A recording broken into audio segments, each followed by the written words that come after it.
honor to be here and thank you very much. Let me have the pleasure of shaking you by the hand, as a Brit would say. नमस्ते, आप सभी का स्वागत है दी Jaipur dialogues podcast में। इस संस्करण में हम आपको मिलाने जा रहे हैं बाबा रामदास जी, जिनका पूर्वाश्रम नाम अजीत सिंह है। आपका स्वागत है बाबा रामदास जी जयपुर डायलॉग्स के स्टूडियो में। जय हो, जय श्री राम, जय जय श्री राम। श्री राम। तो मैं थोड़ी सी पॉलिटिकल बात करूंगा आपसे। मान लीजिए आप राहुल गांधी के सलाहकार होते और आपको ये चुनाव जीतना होता 2024 का लोकसभा का, आप उसको क्या सलाह देते? सर, अगर मैं सलाहकार होता तो मैं बोलता कि 2024 को भूल जाओ, लेट्स फोकस ऑन 2029 या 2034। 2029 कम से कम, कि ये तो अब चला गया तुम्हारा टाइम। और सर, मैं तो बीजेपी के जितने मुद्दे हैं ना, कांग्रेस को बोलता कि बीजेपी के सारे मुद्दे छीन लो। फॉर एग्जाम्पल, तुम चिल्ला के कहो कि मथुरा और काशी हम देंगे, हम बनाएंगे, हम देखते हैं कौन रोकता है, यूसीसी हम लाएंगे, हैं जी, समान आचार संहिता जो है वो हम लागू करेंगे। मतलब जो जो बीजेपी के मुद्दे हैं वो छीन लो। सर, एक बात बताइए ना, राम मंदिर तो इन्हीं का मुद्दा था, ताला इनने खुलवाया था, शिलान्यास इनने करवाया था, वो तो बीजेपी ने तो छीन लिया।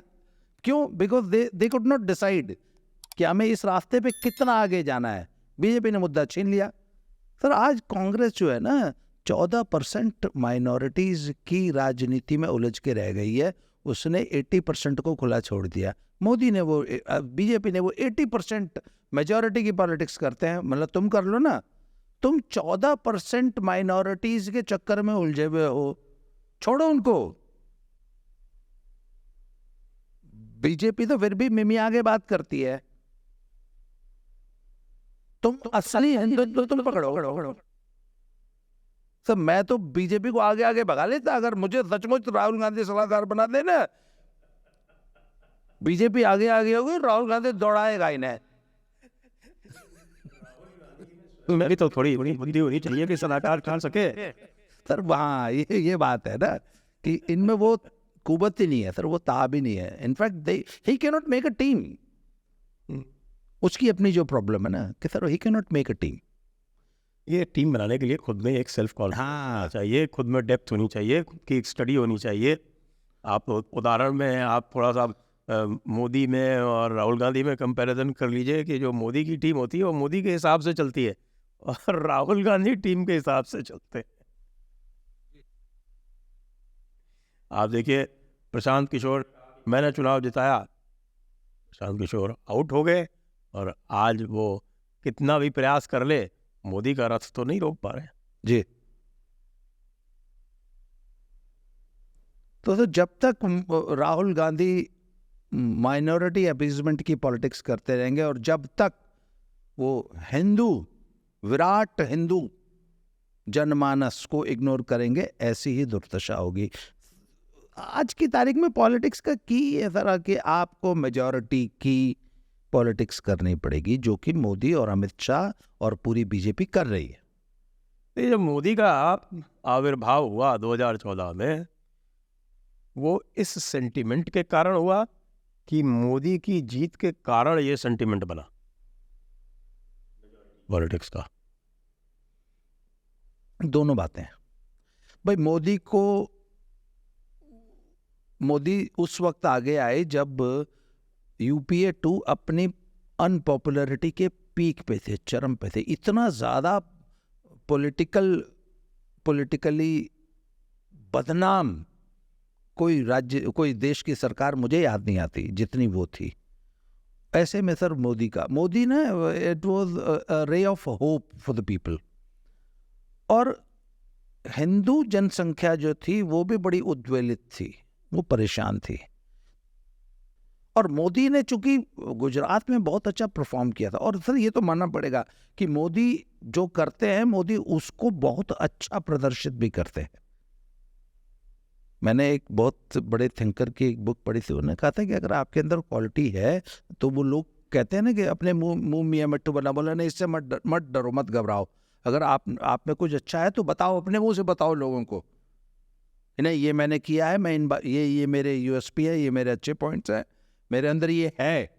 कहता है ये अब ये सब फालतू की बातें होती है, अपने मुंह में मिट्टू बनना, नहीं अपने बारे में बताइए लोगों को।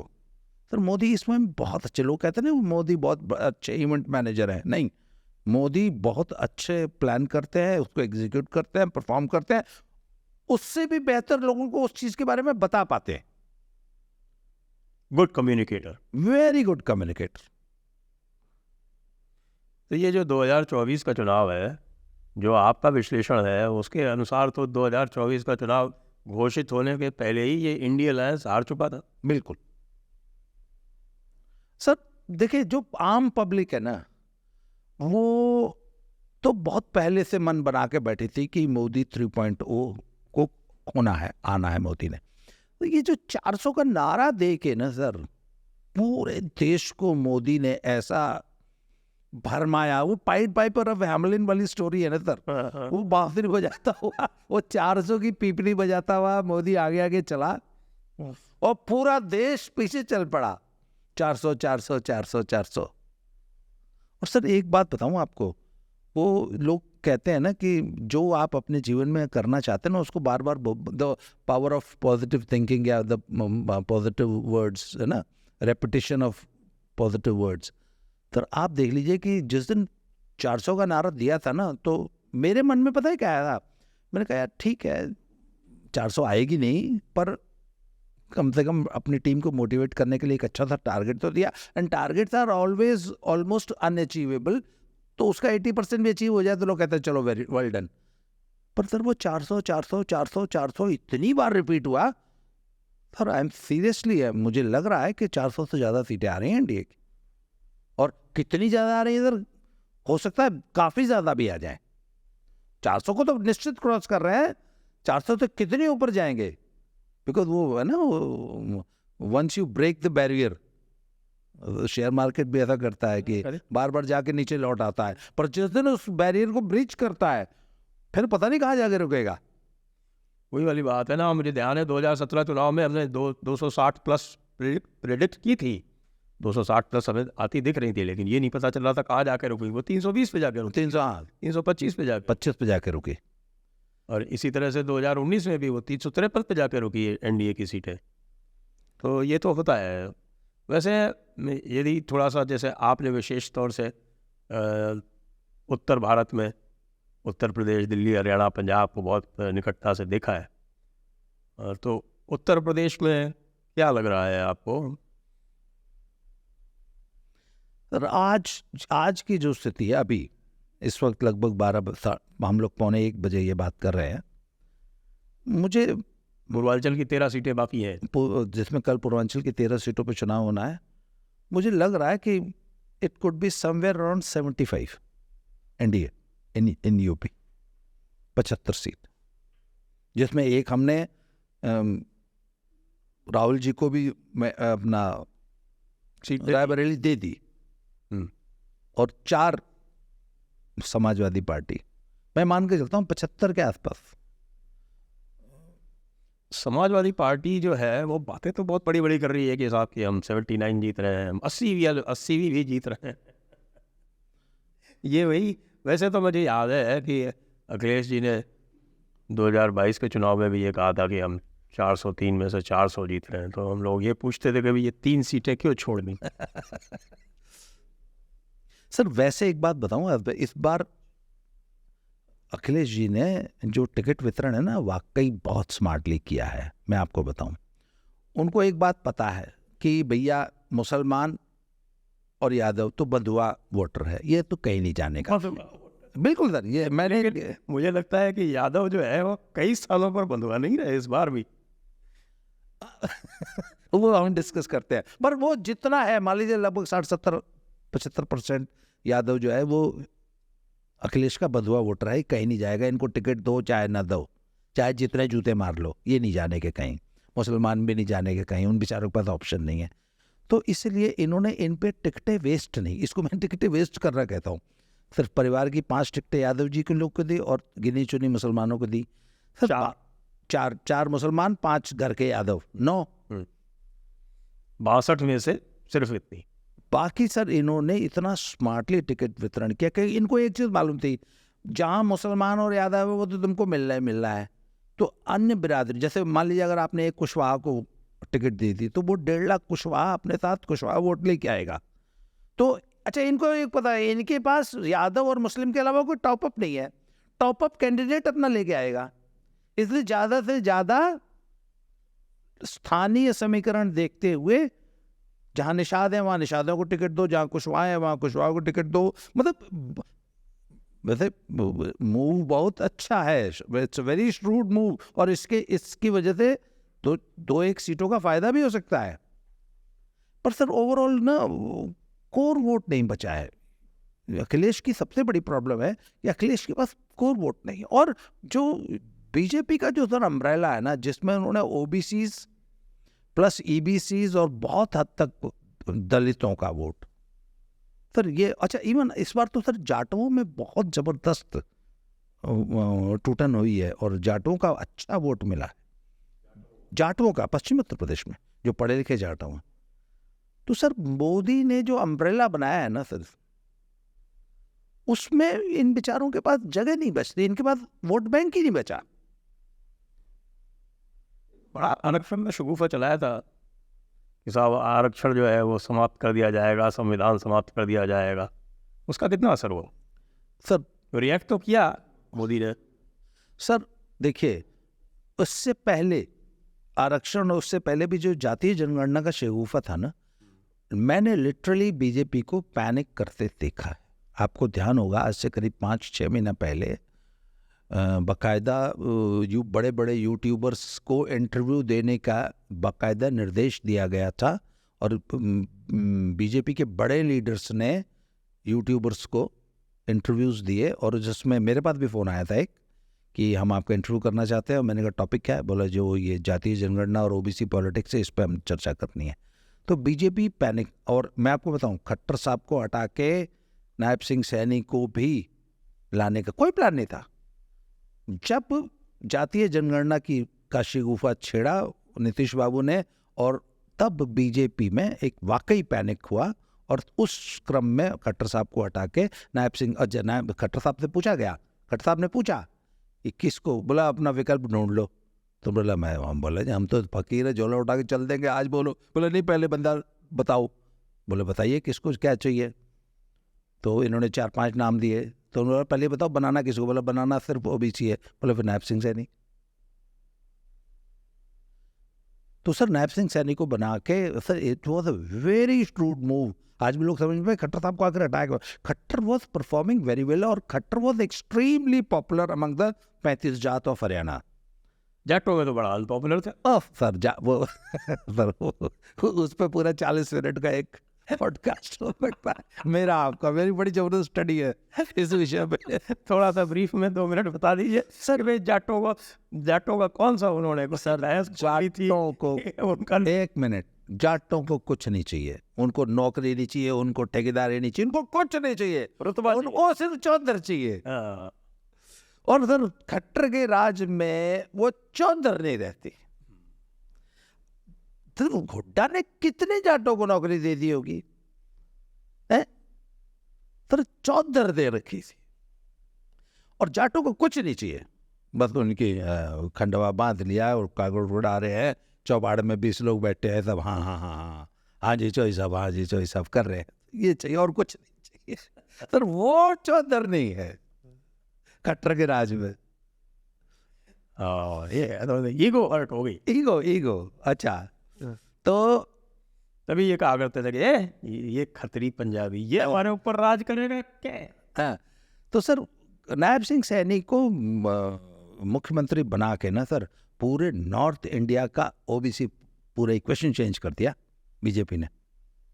तो इसका मैं आपको 4 जून को आप डिस्कस करेंगे। मैं आपको बताऊंगा कि ये देखिए, ये नायब सिंह सैनी इफेक्ट है जो कि पंजाब, हरियाणा, राजस्थान और पश्चिमी उत्तर प्रदेश में आपको स्पष्ट दिखाई देगा। तो सर बीजेपी ओबीसी को लेके एक तो थोड़ी सी परेशान थी, पर तो ये संविधान बदल देंगे ये, सर इसका इतना ज़्यादा असर नहीं। सबसे बड़ा ओबीसी प्रधानमंत्री बना बैठा है, हाँ क्यों परेशान थी? बिल्कुल सर, एक मिनट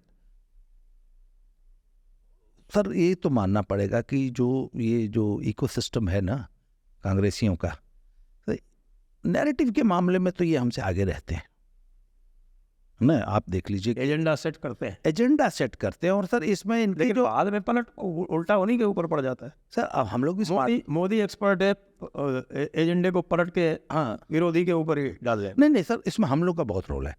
सोशल मीडिया पे हम लोग का जो जुझारूपन है ना सर, इनका लाख एजेंडा रहे, सर हम लोग, हमारी सेना है छोटी सी, पर सर हम बराबर नैरेटिव संभालते हैं। तो वो सारा नैरेटिव हम लोगों ने संभाल लिया, सोशल मीडिया ने संभाल लिया। पर एक बार तो बिल्ली कबूतरों में घुसी गई थी। तो सर, और पब्लिक स्मार्ट भी हो गई है, एजेंडा चला नहीं। हाँ ओबीसी देखिए, संविधान बदल देंगे, ये कर देंगे आरक्षण वाला, ये एक छोटे तबके को प्रभावित करता है, परंतु ओबीसी वाली जो पॉलिटिक्स आ जाती है ना सर, तो वो ज़्यादा बड़ी पॉपुलेशन को प्रभावित करने वाला विषय था। जब वो एक बार नैरेटिव संभाल लिया, फिर ये तो छोटी मोटी चीज़ है, मुझे नहीं लगता इसका कोई। इसीलिए आपको लग रहा है कि हरियाणा में एक तरफा हो गया? सर हरियाणा में तो ना शुरू से एक तरफा था। मैं आपको फैक्ट बताऊं सर, वो 35-1 की जो राजनीति है ना सर, खट्टर उसका मास्टर आदमी। मैं तो कल एक वीडियो में कहा, मैंने कहा वो जैसे वो पाइथागोरस थ्योरम में अलग अलग थ्योरम्स होती है ना, तो सर इलेक्टोरल पॉलिटिक्स में खट्टर थ्योरम ऑफ 35 जात वाली जो पॉलिटिक्स है ना सर, खट्टर ने एक ऐसा फार्मूला दे दिया है, ये फार्मूला आपको पूरे देश में लागू होता है। मैं दिखाऊंगा, हरियाणा के बाद इस वक्त पंजाब में चल रहा है वो, अभी शुरुआत हो गई उसकी, और 3 साल में देखिएगा उसके रिजल्ट साहब, कि जो डोमिनेंट कास्ट है उसको पॉलिटिकली आइसोलेट कर दो, उसके खिलाफ बाकी सभी जातियों को गोलबंद कर दो politically as a vote bank. Same इन्होंने हरियाणा में किया, same they are doing it in Punjab. Punjab में जट सिखों, जो मलाई खाने वाली कास्ट है, जिसने 70 साल तक अकेले मलाई खाई है सत्ता की और सभी संसाधनों पे कब्जा किया है, उनको एक तरफ आइसोलेट करके वोट बैंक के रूप में उनके खिलाफ सारे समाज को अपने पीछे एकत्रित कर लो। फिर ये फॉर्मूला खट्टर का दिया हुआ है, और ये पंजाब में आज सबसे बड़ी चिंता है। जो पंजाब का जो अप्रत्याशित रिजल्ट आएगा ना, आप यही देखेंगे। और हरियाणा का क्या रिजल्ट है? 10-0 10-0 पक्का। दीपेंद्र जी नहीं जीतेंगे सर। दीपेंद्र, मैं तो हमेशा सबसे पूछता हूं कि भैया चलो मैंने मान लिया दीपेंद्र जीतेगा, किसके वोट से? वोट दिखाओ मुझे। वो है ना एक अंग्रेजी का जुमला है ना, show me the money Honey, तो मैं तो बोलता शो मी द वोट। जाटों के वोट से जीतेगा सर कितने हैं वोट जाटों के? रोहतक में सर कितने? कोसली की लीड कवर नहीं होगी जाटों की। कोसली एक अकेली और 9-8 विधानसभा और है, 8 में से 4 में तो वैसे ही भाजपा लीड लेके निकलेगी।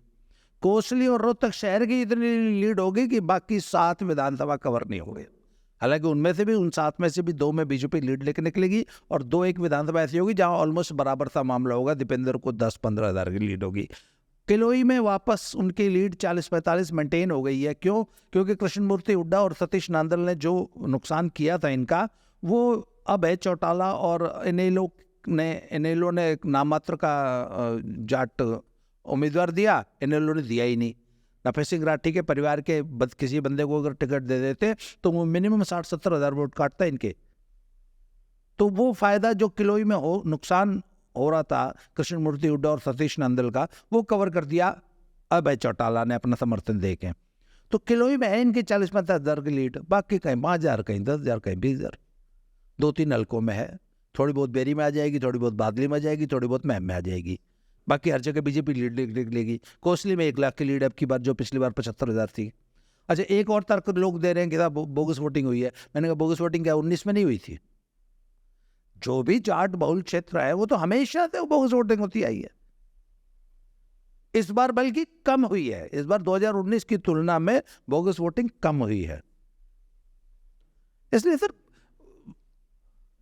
Dipendra Hooda doesn't stand a chance. Okay. And Sirsa? Sirsa में सर निश्चित रूप से बहुत अच्छी फाइट हुई है, पर सिरसा में 2-3 फैक्टर्स ऐसे हैं जो बाद में बीजेपी ने कवर कर लिए। जैसे गोपाल कांडा, उसका ठीक ठाक वोट है और उसके भक्त किस्म के वोट हैं। बाबा राम रहीम, बाबा रामपाल, तो इस टाइप के जो हैं, जो इस तरीके से 1,00,000-1.5 लाख वोट कवर कर लिए बीजेपी ने। बाबा राम रहीम वैसे तो अंदर है, लेकिन अभी भी उनका प्रभाव चलता है क्या? बिल्कुल चलता है सर। राम रहीम के कम से कम 25-30 लाख फॉलोअर्स हैं हरियाणा के उस, और सिरसा तो उनका हेडक्वार्टर है सर। सिरसा हेडक्वार्टर है। पंजाब में काफ़ी इंफ्लुएंस, और पंजाब में बहुत इंफ्लुएंस है। और सर इनके ऊपर वाकई बहुत अत्याचार किए हैं सर। नाम चर्चा, घरों में घुस घुस के लोगों को मारना, और सर मतलब इतनी ज़्यादा पीछे अगर आप देखेंगे कि 100 से ज़्यादा इनके फॉलोअर्स को मारा है और सरेआम धक्केशाही है। तो सर उसका वो बड़ा रिजेंटमेंट है राम रहीम के फॉलोअर्स में। और राम रहीम के फॉलोअर्स शुरू से बड़े कट्टर रहे हैं। मतलब पिताजी ने जो कह दिया सो कह दिया, वो फिर पत्थर के लकीर है। तो सर 1,00,000-1.25 लाख वोट इससे हो जाएगा। तो मुझे लगता है कि फाइनली अशोक तंवर चाहे थोड़े मार्जिन से निकले, सीट निकल जाएगी। चलिए तो अब आपके पंजाब चलते हैं, जो सबसे इंटरेस्टिंग है। चतुष्कोणीय, पंचकोणीय, षष्ठकोणीय, सप्तकोणीय मुकाबला, जहाँ बड़े से बड़े लोग जो है वो घबरा रहे हैं किसी भी प्रकार का निष्कर्ष देने में। बिल्कुल। इसमें भी जरा मैं बाबा राम रहीम को, जैसे उनके 3 केस थे, उसमें से एक में उनको पंजाब हरियाणा हाई कोर्ट ने रिलीफ दे दी, उसका भी कोई इम्पैक्ट आएगा क्या? Sir there is a hope now कि अगर एक से रिलीफ मिल गई तो हो सकता है बाकी 2 से भी मिल जाए, और हो सकता है कुछ मतलब उनको लग रहा होगा। पहली बात। दूसरी बात है सर, पिछले 2 दिनों में मैंने कहा ना, पंजाब का चुनाव सच पूछे तो आखिरी दिन डिसाइड होता है। आज डिसाइड होगा सर शाम तक एक्चुअल। पर मैं आपको कल तक की जो मेरी रिपोर्ट है, अमृतपाल सिंह का खडूर साहब से लड़ना, फरीदकोट से बेअंत सिंह के बेटे का लड़ना, उनका नाम शायद जसवीर या ऐसे कुछ नाम है, और सिमरनजीत सिंह मान का संगरूर से लड़ना, ये 3 खालिस्तानी जब से चुनाव मैदान में आए हैं, हिंदुओं को एक उनका संशय दूर हुआ है कि उनको वोट किसको करना है। उनको एक बात समझ में आ गई है कि अगर ये खालिस्तानी जीतेंगे तो फिर क्या होगा पंजाब में, ये हिंदुओं को बताने की जरूरत नहीं है। अब तक हिंदू समझता था कि उसको कांग्रेस बचाएगी, पर सर कांग्रेस को हिंदू छोड़ चुका है। इनफैक्ट कांग्रेस की जो पंजाब की पॉलिटिक्स थी वो राहुल गांधी ने ख़त्म की, वैसे तो अपनी बेवकूफ़ियों से। जिस तरह से कैप्टन अमरिंदर जलील किया है इन्होंने, केवल इसलिए है कि कैप्टन अमरिंदर ने एक तरह से सरेआम कह दिया था कि भाई पप्पू को मत भेजना, हम अपने आप जीत लेंगे, ये आएगा तो खराबा करेगा। जी। कहा नहीं था, मतलब उसका आशय ही था जो किया था उन्होंने। जी। उसका बदला निकाला है। ये बदला बहुत लेती है, ये जो परिवार जो है ये बदला बहुत लेता है। सर मुझे पता है क्या लगता है, मुझे तो कई बार ये भी लगता है कि कहीं बीजेपी ने नवजोत सिद्धू को इधर नहीं भेजा था कि बेटा तू ऐसा कर, तू 2-4 ताल जरा कांग्रेस में लगा के आ। कुछ लोग ये भी कहते हैं कि साहब की राहुल गांधी भी बीजेपी का ही आदमी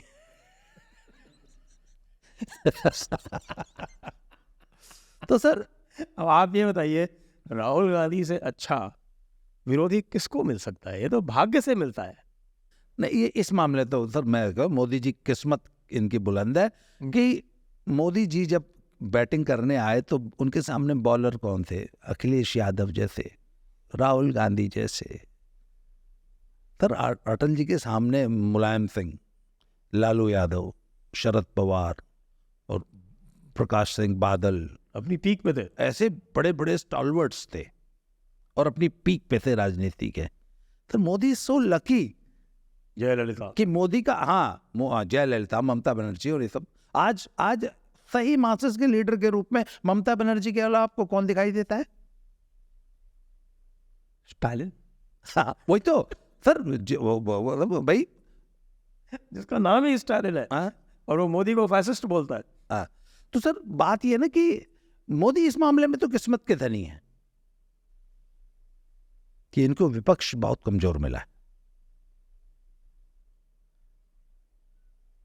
पंजाब का आपका कंजर्वेटिव सा आंकड़ा बता दीजिए। सर 5 सीट आज की तारीख में बीजेपी श्योर शॉट जीत रही है। आप शर्त वर्त लगा सकते हैं इस पे, मतलब मैं आपको बता रहा हूँ, आप 5 सीट पे शर्त लगा लो, 5 पे तो जीत रही है, बाकी 5 पे सर बहुत क्लोज फाइट पे रहेगी, और उसमें 5 में से 4 में बीजेपी को एज रहेगी, जीत सकती है। सर एक सिर्फ 2 चीज का कंसोलिडेट, हिंदू वोट जो कि खुद अमृतपाल की वजह से अच्छा खासा तो पिछले 2 दिनों में कंसोलिडेट हुआ है बीजेपी के पास, प्लस वाल्मीकि, दलित, रामदासिये, मजहबी, ये 3 कम्युनिटीज, और गेजाराम वाल्मीकि जो फतेहगढ़ साहब के जो कैंडिडेट हैं हमारे, he will be the game changer. मैं आज आपको देगा, इस आदमी को आप आज नाम लिख लो और अगले 3 साल तक गेजाराम वाल्मीकि को वॉच करते रहिए। मैं ये नहीं कह रहा हूँ कि वो इस चुनाव में जीत ही जाएंगे, पर ये आदमी पूरे पंजाब की पोल डायनामिक्स को चेंज करने आया है। He is the leader which Punjab needed. BJP को अगर कोई पंजाब में एस्टैब्लिश करेगा तो वो गेजाराम वाल्मीकि हैं, इसको वॉच करिए। अंत में ये बताएं, दिल्ली में बड़ा जबरदस्त अलायंस हुआ था, वो कोलैप्स क्यों हो गया? वो ऐसा दिख रहा है कि जैसे वहां कोई फाइट ही नहीं हुई। सर दिल्ली में आप कांग्रेस की टिकट किसको दिया सर? कन्हैया, उदित राज और जेपी अग्रवाल जैसा। मुझे तो लगा जेपी अग्रवाल को भी अल्जाइमर हो गया, मतलब बड़े जीर्ण शीर्ण अवस्था में, 80+ है वो, 80+ है सर। बीजेपी को सर, कांग्रेस को सर कैंडिडेट नहीं मिले, कन्हैया से वो दिल्ली जीत रहे हैं सर। आज भारत कैसे तोड़ेंगे अगर कन्हैया को साथ में नहीं तो रखेंगे? भारत तेरे टुकड़े होंगे सर, ये नारा कन्हैया से ऐसा चिपक गया है, कांग्रेस को समझ नहीं आता वो किस आदमी को टिकट दे रहे हैं। उदित राज, मतलब आज कैन यू इमेजिन कि मतलब दिल्ली कांग्रेस की ये दशा हो गई कि उनको उदित राज के अलावा आदमी नहीं मिल रहा। भाई राहुल गांधी की मित्र मंडली है ये, उनसे वो सीख लेते हैं, उनके एक्टिविज्म से प्रेरित होते हैं, प्रेरणा लेते हैं। अच्छा, उसके अलावा आप आम आदमी पार्टी के कैंडिडेट देख लीजिए। कईराम पहलवान अच्छा आदमी नहीं है सर, और वो जो जिनसे अपनी बीवी में कुत्ता छोड़ दिया था, क्या नाम था? सोमनाथ भारती। सोमनाथ भारती, नई दिल्ली। हाँ। और सर एक बात बताऊं आपको, इस स्वाति मालीवाल कांड ने बहुत ज्यादा डैमेज किया है दिल्ली के 7 सीटों को, आम आदमी पार्टी को। तो सर वो तो मुझे तो जैसे टिकट वितरण हुआ उसी दिन मुझे समझ में आ गया, मैंने कहा यार ये क्या चुनाव लड़ा है इन्होंने। और आम आदमी पार्टी से पैक्ट करना पहली बात, उस मजबूरी में कुरुक्षेत्र जैसी एक सीट जो है आम आदमी पार्टी को देना। सर 46,000 वोट है, भरी जवानी में आम आदमी पार्टी को कुरुक्षेत्र में 46,000 वोट मिला था, भरी जवानी में। वो सीट कुरुक्षेत्र आपने उसको दे दी। कांग्रेस कितना वोट शिफ्ट करेगी, कितना जाएगा? अच्छा, लोग फिर ये इतनी बेशर्मी से कहते हैं कि कुरुक्षेत्र में हम जीत रहे हैं। मैंने अच्छा भाई ठीक है, जीत तो वैसे आपको पता ही है कि जयराम रमेश ने अभी 2 दिन पहले कहा कि 272 सीटें तो हमारी आ गई हैं छठे राउंड में, और 300-350 आएंगी। मैंने कल एक वीडियो बनाया था, उससे पूछा था कि भाई 272 आ गई तो मान लो, तो चलो 272 से ज़्यादा तो 275 होगी, इसलिए आपने 272 का मान लो 280 भी होगी। 7वें राउंड में तो 57 सीटें ही है ना, तो 350 कैसे होंगी? गणित मेरी समझ भी नहीं आया। तो कांग्रेस का गणित कुछ इसी प्रकार चलता है। और सर मैं आपको सीरियसली बता रहा हूँ, आई स्टिल डाउट कि कांग्रेस की 30 सीटें आ जाएंगे। आपको लगता है 30 आ जाएंगे? तमिलनाडु केरला में आएंगी। तमिलनाडु में तो नहीं आ रही, केरला में आ सकती है 10 से। मतलब अगर तो 5-1 सीटें तो तमिलनाडु में भी आ ही जाएंगी। मुश्किल है, रोटेट मुश्किल है सर, मुश्किल लग रहा है। और फिर पंजाब में उनकी 10 सीटें आनी है पंजाब में तो उनके अनुसार। सर मैं बता रहा हूँ, आई सीरियसली डाउट कि 30 सीटें आ रही इस बार कांग्रेस की इंडिया में। आपके कहने का मतलब ये है, लास्ट में यही पूछता हूँ आपसे, कि बीजेपी एनडीए 400 पार जा रही है? बिल्कुल मुझे लग रहा है। आपका बहुत बहुत धन्यवाद Ramdas Baba ji. Thank you sir. जय श्री राम। जय श्री राम, जय जय भारत, वंदे मातरम।